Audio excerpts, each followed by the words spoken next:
Welcome, everyone. My name is Scott Phillips, and I'm the Executive Director of Passages.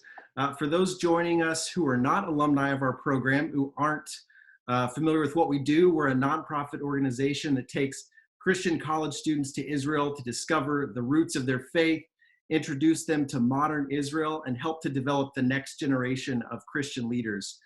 It's our great honor today to host our very first guest in the Passages Digital Speaker Series, Senator Marco Rubio. Senator Rubio is passionate about the American dream because he's lived it himself. His parents came to America from Cuba in 1956 and earned their way to the middle class by working humble jobs. Through their loving and powerful example, he learned the importance of work and family, and he developed the belief that all things are possible in America. Prior to being sworn into the United States Senate in 2010, Senator Rubio served as a city commissioner for West Miami before serving in the Florida House of Representatives from 2000 to 2008. Senator Rubio has spent most of his life in West Miami and lives there today with his wife, Jeanette, and their 4 children. Senator Rubio is going to be delivering his prepared remarks, and afterward, we'll ask him a few questions that we have for him, as well as a few questions that have been pre-selected from a group of students on this call. And Senator Rubio, we have you today via phone. We were having some video issues, as anyone using Zoom knows, or any other kind of video service. There's always a technical issue that's bound to happen. So we just appreciate you so much being with us. Looks like we have over 500 people signed up to joining us today. So I also believe we have a strong contingent from your alma mater, the University of Florida. So we know that you're incredibly busy with what's happening with this pandemic, and we just want to thank you so much for your time and for being with us today. So Senator Rubio, welcome. Well, thank you, guys, and it's my honor to be with you, and I apologize for the technical impediments. This is a very unusual time for all of us, and obviously it's also a humbling time. I think one that reminds us of how little we control despite all the advances we've made. I think it's a moment where you sort of look at how humbling it's been. This is a disease that impacts, that neither power nor wealth protects you from it. We've seen very famous people, we've seen very wealthy people, we've seen very powerful people become infected by this. We've seen famous people lose their lives because of this. And the other is how disruptive it's been. Everybody had plans this time of year, whether you're graduating from college or like my own daughter graduating from high school. And so much of that has now been disrupted, and it's sad to watch, obviously, but it just sort of reminds you that no matter how much planning we do, no matter how many things we have within our control, there are things that we do not control. And there are things that happen. In fact, much of what happens in our lives are outside of our control. But the one thing we do control is how we react to them and what we do about it. And it's not just a real life lesson. I think it's one that's deeply rooted in our faith, which teaches us that in the end, we all start out the same way and we all end up in the same place. And that we are mortal creatures who, despite our advances, because we're made in the image of our Creator, we're not the Creator. And so I think that's one of the lessons of this moment, and one that I hope we'll take. This is an exciting program that I think is connecting a lot of young Americans, a lot of Christians to Israel, and not just the homeland of their faith, but a fascinating and place here in the 21st century as well.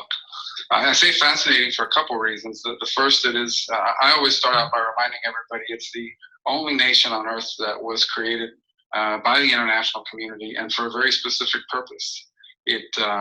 Israel's birth came about as a result of the end of the Second World War, and in particular the Holocaust.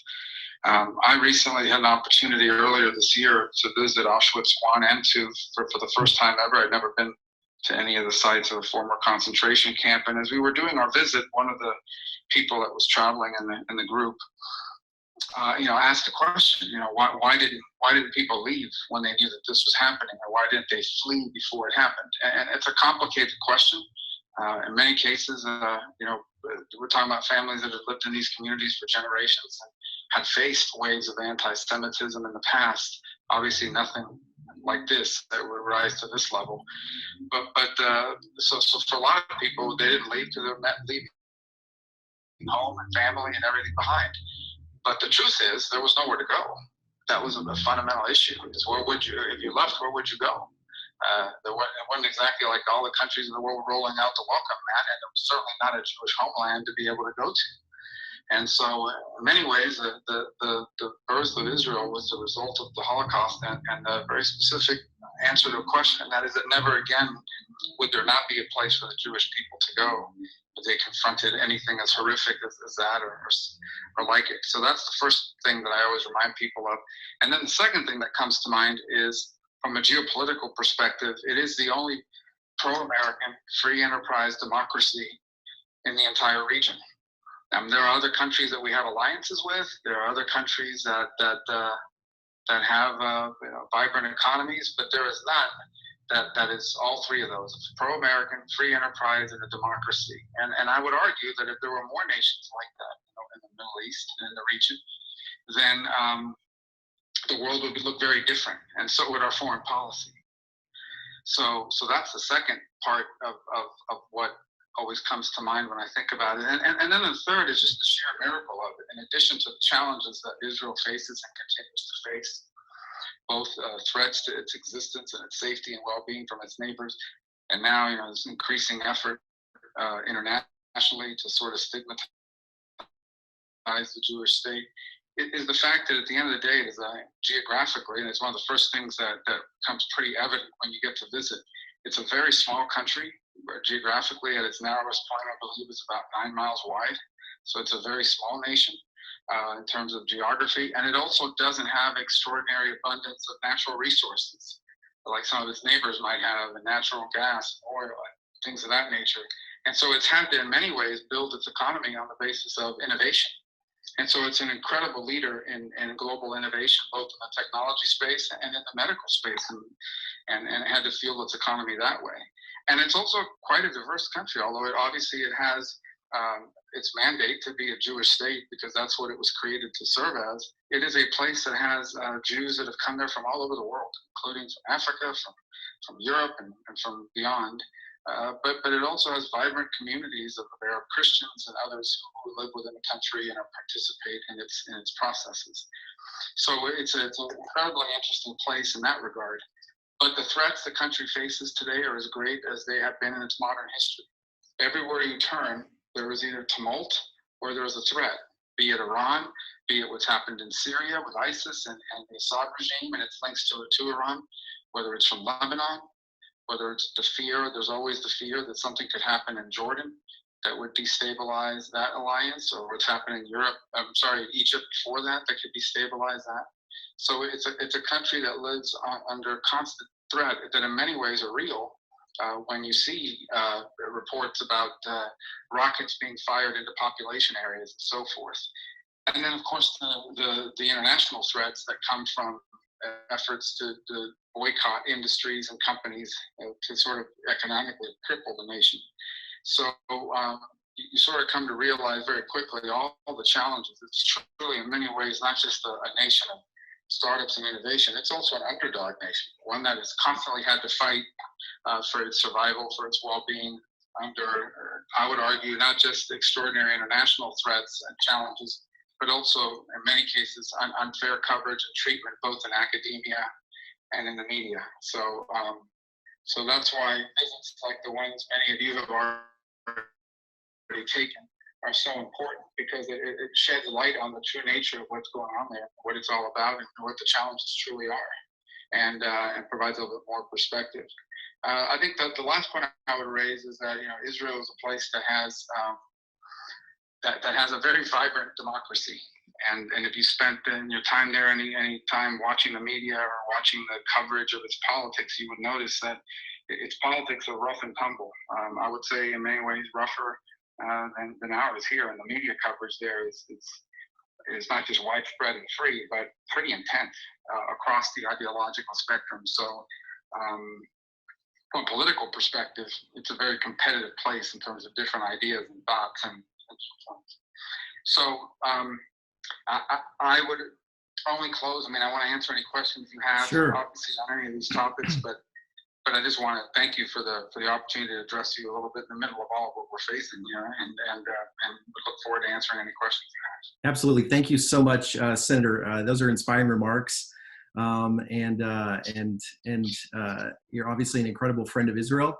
And I think our alumni here who are on this call, our students, those who have joined us, really appreciate those remarks. And so actually this first question comes from Mackenzie, who is a University of Florida student. She'd like to know if you've been to Israel and what was your most impactful experience there, either dealing with sort of the spiritual piece, it being obviously the birthplace of Christianity, or from a modern perspective, maybe both. Well, I have been to Israel, I believe, now 4 times, but it was my first visit that was actually most impactful. It was right after I was elected to the Senate, but I hadn't yet been sworn in, so it was a private visit that I took with close family friends of ours. And I can tell you a couple things about the visit. The first is obviously just anytime you sort of visit the place where so much of what you've been reading about and learning about your entire life happened. To be able to actually be standing on the very ground in which many of these events occurred, it's hard to explain until you've gone through it. So, just the idea of being there and being around it. And in my subsequent visits, one of my favorite places to have visited there is the City of David archaeological project, which every single day makes extraordinary discoveries that have both archaeological and historic value, but also frankly are topical, because one of the arguments against the Jewish state, which is a modern argument, it wasn't one that anybody took seriously 20 years ago, but now has somehow in some circles become acceptable and established, is that there is no Jewish history on that land, and that dig alone is proof positive of how ridiculous that is, and what it's discovering on a daily basis, both in sort of as a Christian, recreating the very steps or rediscovering the very steps that Jesus would have walked on as he went to the temple as an observant Jew. But the other thing that really came to mind in my first visit is we had a chance to ride in a helicopter to the northern part of the country, and as we took that ride, there was a point in which from the helicopter you could see both the eastern and western borders of the nation. In essence, you could see the country's narrowest points, and it was stunning to see how quickly you can get from one spot to the next, and but how narrow it is at certain places, and it just reminded you that despite the role that it plays in geopolitics and the role it captures in a lot of our modern debates, geographically, it is a country that at its narrowest point is only 8 or 9 miles wide, and faces the huge challenges that presents when it's surrounded by a bunch of hostile forces. But to me, the one moment that comes to mind is to be able to stand at the Mount of Olives and sort of look down towards the Temple Mount and try to envision not just what Jesus would have seen from that point, but also what that city looked like when the temple stood. They say that when the sun hit it, you could see it from miles away. It sort of gleamed off of it, and how spectacular that vision must have been, especially during the high holy days like this time of year, as pilgrims, as observant Jews came from all over the region for that time of year. In the crucifixion narrative and the passion narrative, it talks about how a Cilician was called into service, or a Cypriot was called into service to help carry the cross. Well, that's from northern Africa.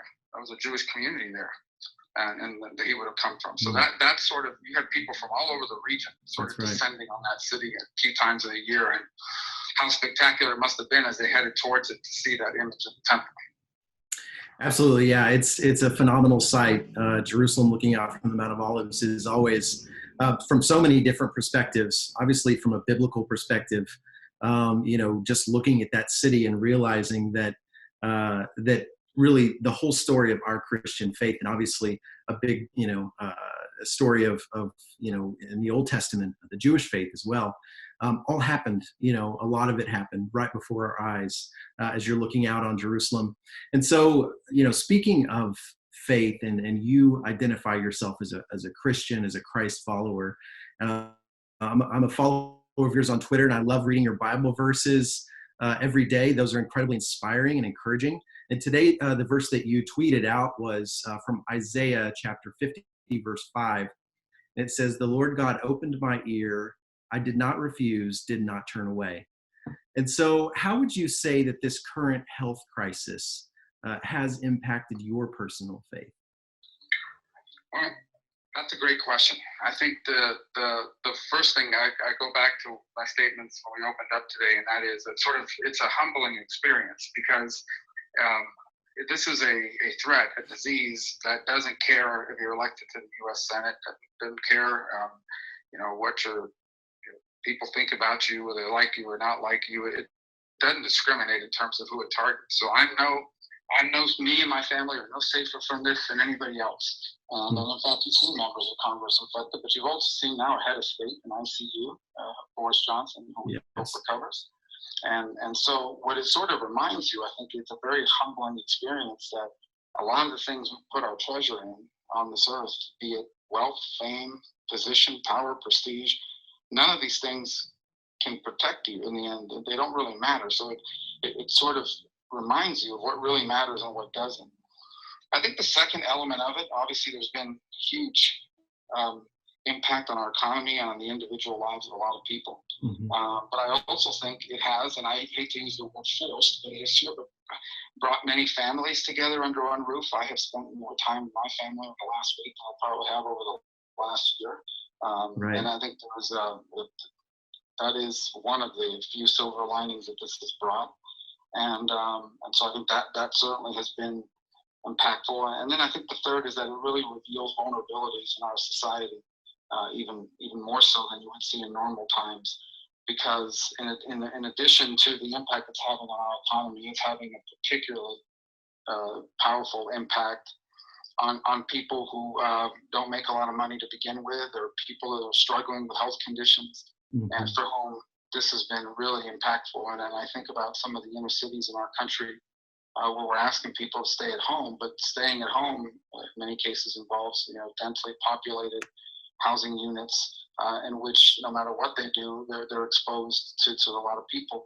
And more importantly, it's easy to stay at home when you live in a very nice home, maybe on a large acreage or whatever. But it becomes harder when living at home means being in a place that, for example, the housing might be substandard, or there some of the inherent dangers of being there haven't gone away, and in many cases have been exacerbated. So I think the other thing it reminds you is that even in the most prosperous society on earth, we still have people that are very vulnerable and face extraordinary challenges on a daily basis. Absolutely. I agree with you completely. It's, whenever you hear stories about people losing their jobs or going, on unpaid leave or whatever it may be, and that really their livelihood is just almost destroyed from this. And it makes you incredibly grateful for God's provision, and your own personal circumstances. Obviously very prayerful for those, and giving what we can tangibly, to those who are in not as good of a situation. And so, that's definitely something that I've been thinking about as well. To your story, you have an incredible story. It's a true American story, and your family history is full of this hard work, this determination, this resilience. How did that prepare you for leadership, both in and out of the U.S. Senate? It's an incredible story. Well, look, I think the most important part of being a parent is not what you tell the kid, but what they see you do. And so I grew up in a home where every morning my father and my mother, for many years, my mother, but for every year, my father, up until very late in life, got up and went to work. And so to me, just getting up and going to work and having somewhere to be and then coming home in the evening to your family, as opposed to going off and doing other things, was what I saw. And what I think has influenced me both in my personal life, but also in what I do now on a regular basis. I mean, to me, the idea that you wouldn't have somewhere to get up in the morning and go and be productive is just something I've never seen. So that's had a huge impact on me. I think the second is, and even now in the midst of this, I sort of always think about my parents and what would this have done to them. My father worked as a bartender at hotels that would have been shut down during this crisis. My mother was a maid at hotels that would have been shut down to this crisis.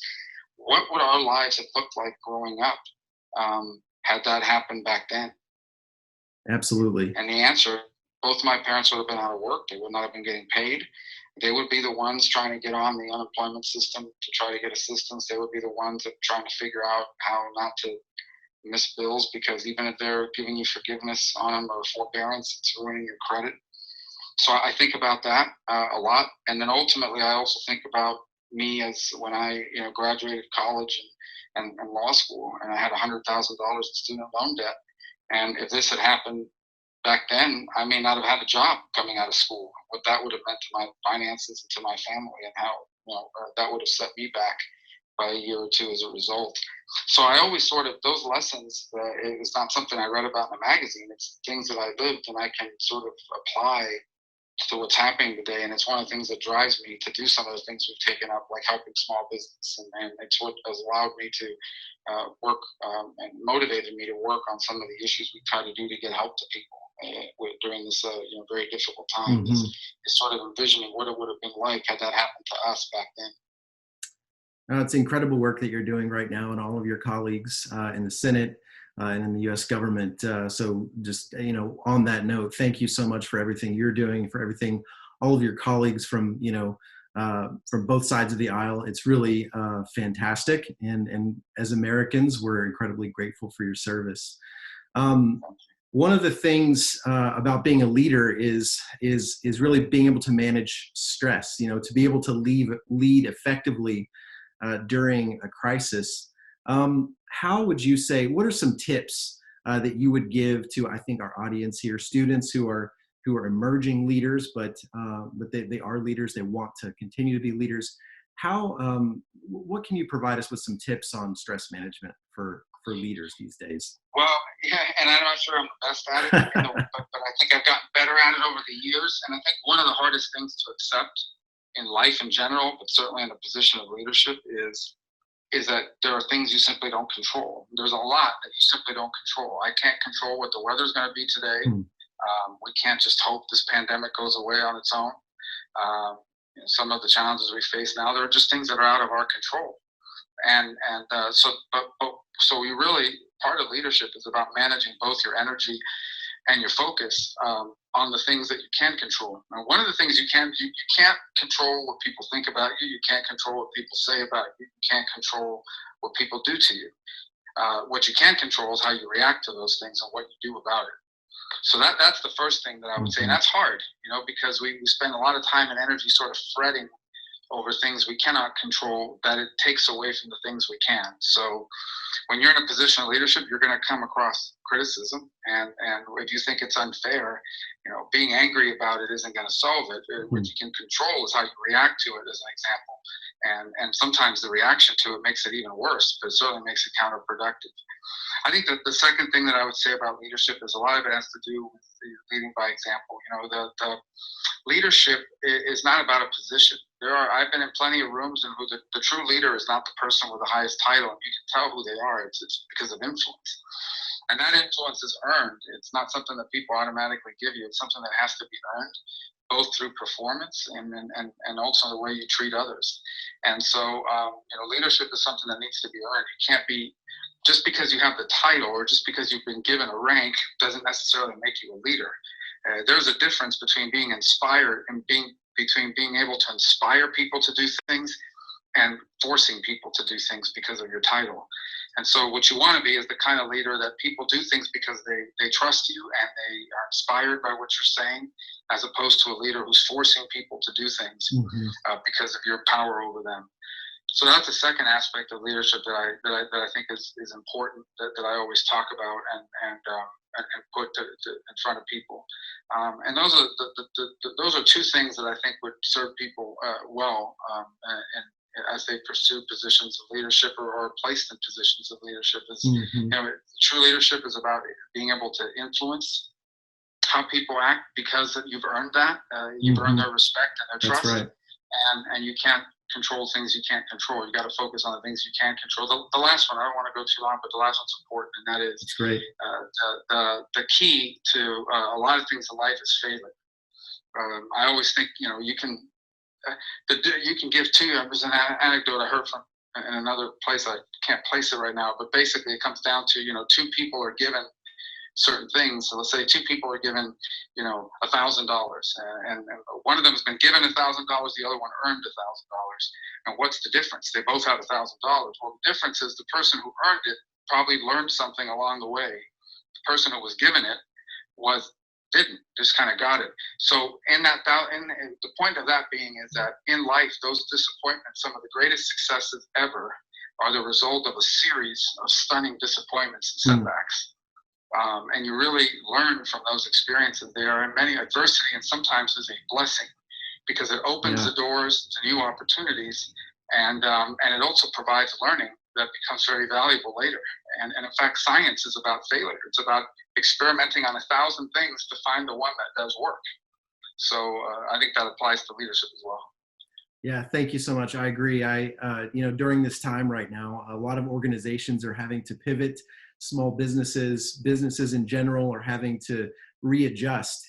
And while it seems obviously incredibly hard right now, and it is incredibly hard for so many people, my hope and prayer, and I think our hope and prayer is that people that this country and that people will come out even better because they develop sort of this resilience. So you're talking about your last point there, just the hardship that can come, and really, using sort of these hardships as an opportunity to look back on someday and say, wow, we're so much better for that. And so that's the hope and prayer. The last question that I want to ask here, that I think a lot of our student audience is wanting probably to hear from you, is your advice for college students. You mentioned, your daughter graduating from high school, and that's sort of taken from her. Some of these students obviously are graduating from college right now. They're graduating seniors. A lot of them not going to be able to walk across the stage, at least not right away. Some not at all. So what would be your advice for college students, particularly these graduating seniors who are facing really a unique challenge during this time? And then, of course, going into the workforce, that could be challenging as well. Well, I would say a couple things about that. The first is, by no means do I mean to diminish the hardship that entails. Okay, I have a daughter already in college. She doesn't graduate this year, but she's in college. But I have one that graduates this year, and she may not have a prom. She may not have her senior trip's been canceled. All the rites of passage that so many of us have had that she won't get, and then you can't come back and do that. It's not one of those things you can come back and do 3 years from now.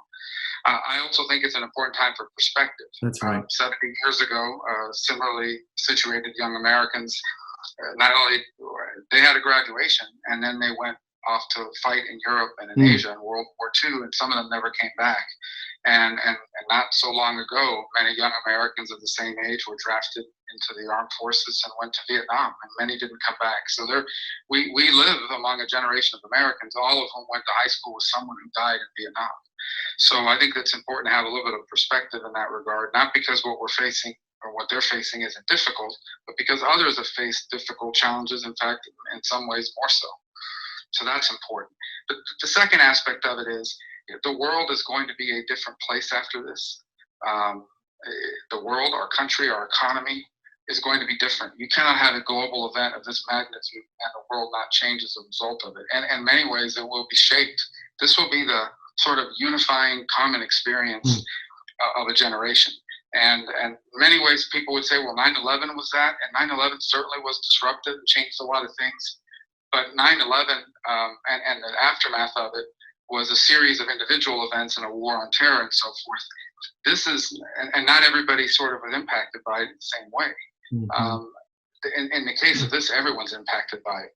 And so this is going to be a common shared experience that's going to change the world. And that means there will be, challenges, but there will also be some opportunities. The way our economy functions and the way certain things work. And I would say that for people who are studying, now no one knows exactly what that new future is going to look like, but the world will not be the same. And as a result, there will be some opportunities to do things that we don't do now, right? And to work in industries that maybe don't exist right now or are not vibrant.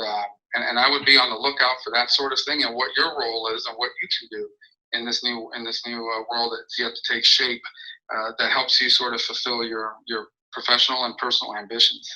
No, that's incredibly inspiring. Thank you for your time today. Again, we know you're incredibly busy, handling this pandemic from a government response perspective. And so we appreciate your time, your willingness to answer a few of our questions. It's really been an honor speaking with you today, Senator. Well, thank you. It's been an honor for me to be with you, and I'm a huge admirer and supporter of your mission. Thank and you. As I said, I hope something I've said today has been useful, and Absolutely. I just thank you for the chance to do it. Incredible. Thank you again. To our audience, thank you as well for joining us. We hope that you've enjoyed this opportunity to learn more about faith and leadership in the face of crisis. We'll be sending regular updates about further installments in this series, so please keep an eye out for it. Next week, we're going to be joined by Dr. Nathan Thielman from Duke University to discuss this pandemic further and how Christians ought to respond. As a last note, I just want to say Chag Sameach and happy Passover to our Jewish friends out there. And of course, happy Holy Week and happy Easter to all of us celebrating. Thank you all for joining. Stay well and God bless.